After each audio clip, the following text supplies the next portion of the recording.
So, how did we end up here? Well, we're going to start the journey as 5-year-old me.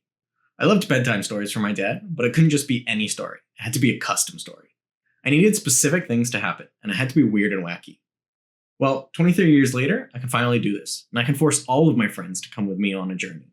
Meet Epic Party Quest, the most generic bring your own friends through an adventure. We call it BYOFTAFA. We'll see if that catches on. Now, the general premise is you simply choose what adventure we're going on.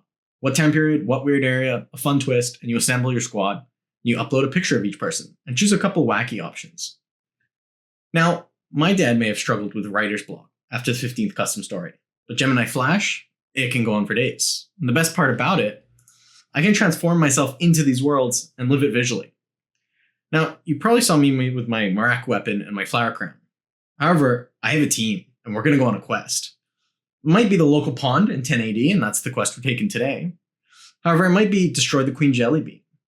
Along the way, your ragtag group will hit transformation events, permanently altering your character's persona. And it may look better, may look worse, and you'll learn along the way.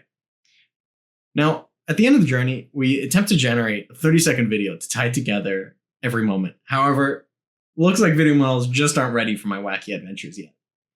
Unlike my Force friends, however, I can bring anyone on any adventure with me. And you'll see at the start of this, I brought Keanu Reeves with me. Now, we're pushing image consistency, live image editing, we're tracking persistence of your characters over time, and we're making sure Gemini always knows who's who in every scene, and what's happening through the entire game life. I love that I went from peaceful warrior to a maniac with a friend who grew multiple arms along the way.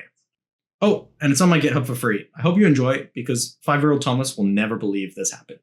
Thanks.